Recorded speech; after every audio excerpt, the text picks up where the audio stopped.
We're here at the Red Rock Hotel and Casino in beautiful, fabulous Las Vegas. And to my right is the Vietnam War hero. And you know what? He was Rambo before Rambo, Dick Moyer.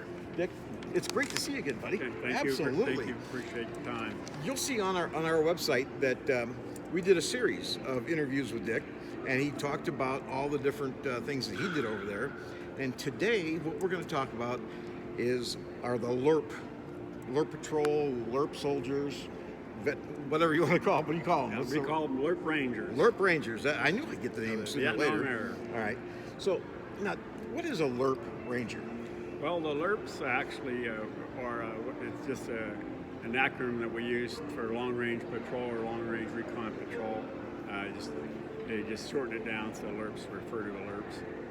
And the Ranger part came due in February of 1969.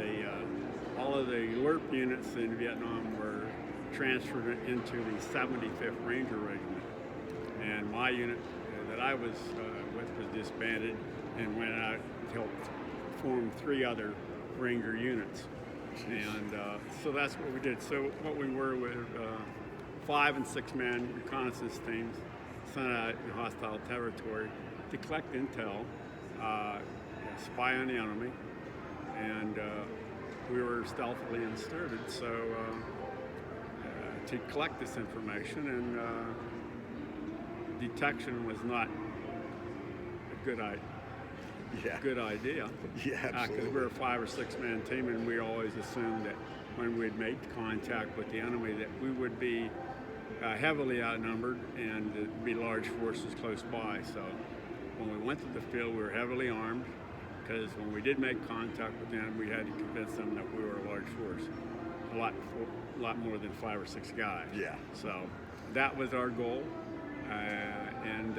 So I'm very proud of the fact that thousands of lives were saved from the intel that we did, the information we collected, whether it was troop movements, documentation, prisoner snatches, finding weapons caches, food caches, moving or interrupting the enemy forces' troop movements, because they got in the way of their line of march. So, and for that, we were well known in the military, sir. But in the general public and most of the United States wouldn't know what a LRP Ranger is. Yeah. And there's not that many of us left from the Vietnam era. You know, we crawled around the jungles of Southeast Asia, and people need to know what we did. And there's so few of us left. I want to at least get the country to know what we did. There was about 3,900 of us total from middle of 65 to the middle of 71 that served in country as LRP Rangers. There's no more than maybe 14 to 1,600 in country at any given time. And it was a very, very small group, 3,900 compared to the 2.7 million Americans that served in Southeast Asia. And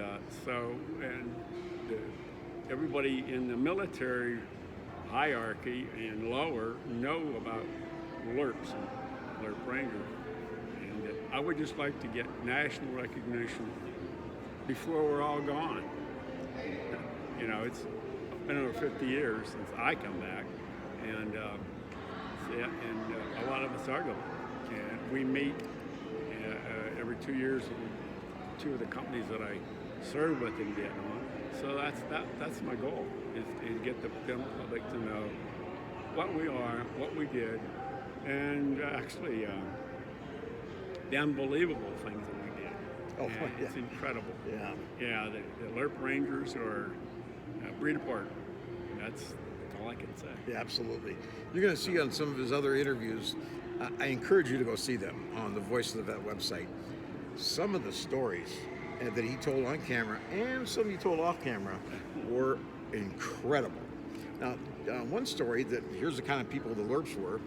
You were on your mission to try to find these guys, and all of a sudden you see like 117 guys walking towards you. One of the teams where was in the middle of the night, and this was during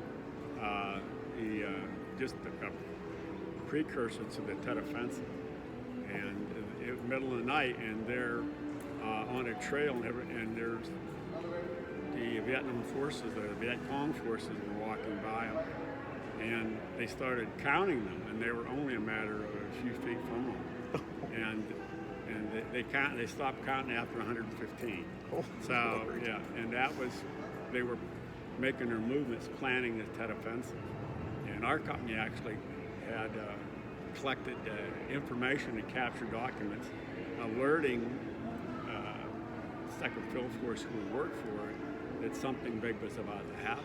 And so General Whelan, who was in charge of Second Field Force, who we worked for directly, convinced General Westmoreland to move 15 brigades and battalions closer to Saigon, anticipating something was happening. And because if he did that, that's what saved Saigon. Oh, sure. Because that was the big push, Saigon in the way. They didn't heed the warning as much up in the way, and that was a real bloodbath up there.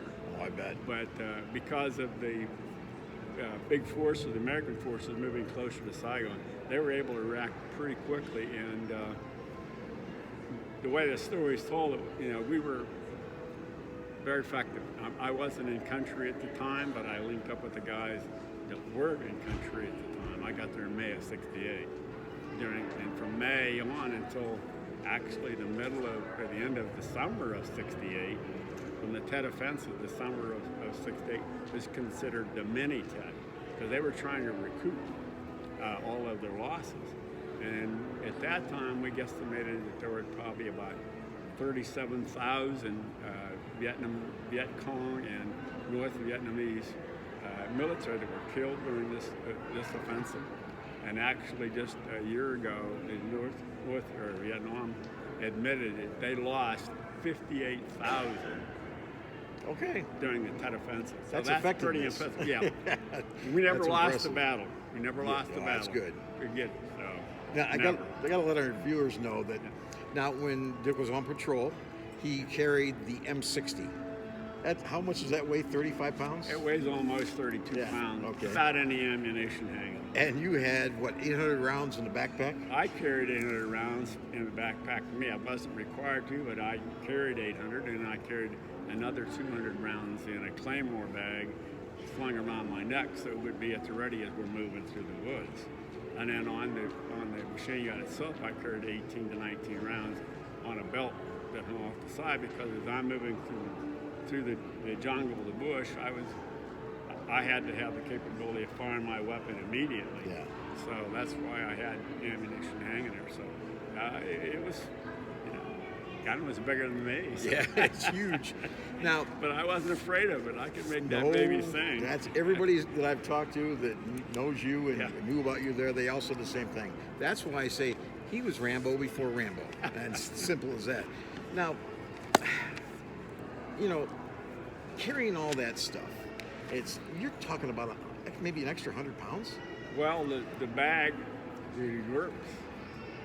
our bags probably, depending on what we carried, because with each rucksack, every person was packed his rucksack individually, so everyone was kind of made up a little bit different, where survival knife was, there's grenades, the extra ammunition, but you also, they weighed in from 60 to 80 pounds on average. So the radio mans might be more, because the radio is pretty heavy.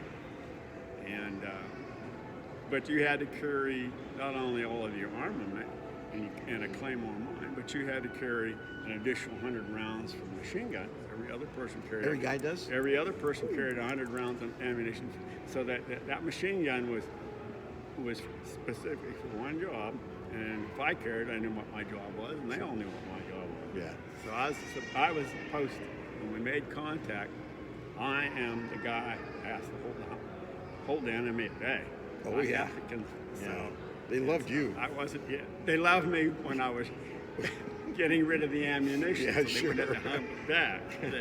That's when they loved me. They loved me also whenever you're holding off the enemy forces so they could get packed up and we could get out of there. But the way, because most of it weighed so heavy when we left, is because you had to carry your own food and water for 6 days. Yeah. And we carried what was called a LRP ration. It's a freeze-dried food. It's supposed to be food. Yummy. Freeze-dried, yummy stuff. And your water now, because there's a lot of water available in Vietnam, but you can't drink it. No. And so when you run out of water, then you'd have to use your iron purification tablets to drink the water. And it was still, even that was still round and lumpy. Yeah. So, Oh no. it was, yeah. Your water was your most precious thing, and that's why I only Sure. carried. Yeah. I carried 6 LRP rations, one for each day, and that's all I would eat. Really? And Wow. they were designed to be about 2,000 calories in one meal, and but it was a freeze dry. It didn't take up a lot of weight until you put your precious water on it. Sure. And let it swell up, and then you ate it. And while they swelled up some more in your belly, make you feel like you're full. But, that's why our packs were so heavy, and we might be out there 7 days, so we had to be prepared for 7 days or longer. And you're just scratching the surface of the things you guys did over there.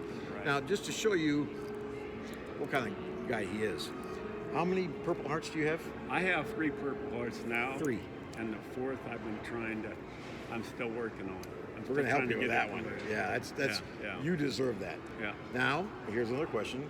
How many Bronze Stars you have? I have 2 Bronze Stars. 2 Bronze Stars. Would be.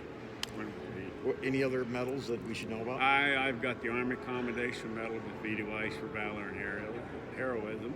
Heroism and valor. All right. I have the Combat Veterans Badge, Parachutist Badge.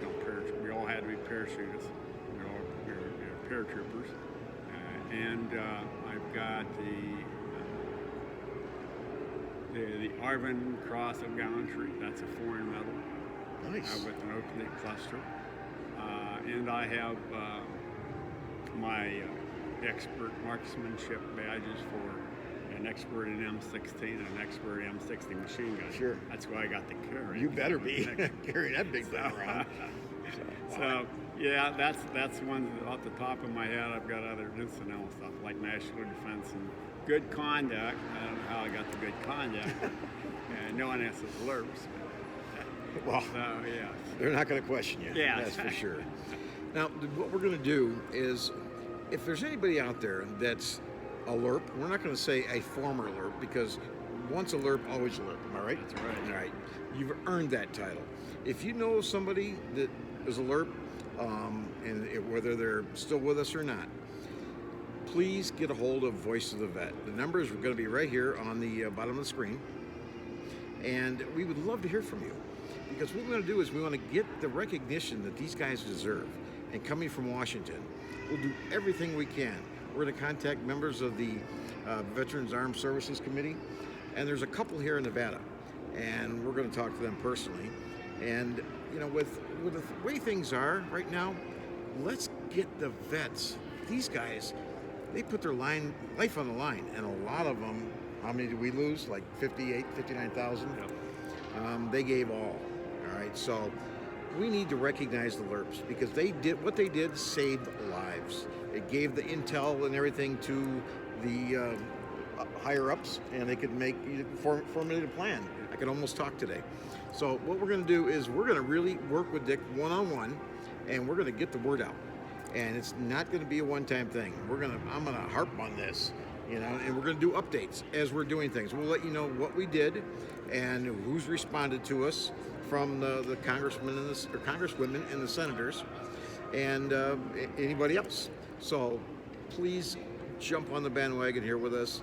Let's get these gentlemen the recognition they deserve, because these guys are the real heroes. Okay? Well, Dick, thank you very much. Okay, just one other thing. Oh, one more. We got more. Approximately 3,900 of us, 333 gave all. They're on the wall, which is these things. 330. There you go. And we'll see if we can get those names. Okay. And we'll put that on our website. I can get you there. All right. Well, look for it on the website. I can get you that. All right. Well, thanks, bud. We appreciate you. All right. Thank you. Yep. There you go, Dick Moyer. Thank you. Veteran, Vietnam War hero, highly decorated, and we're not going to give up. We're going to get the LRPs recognized. All right, have a great day, and hopefully see you soon.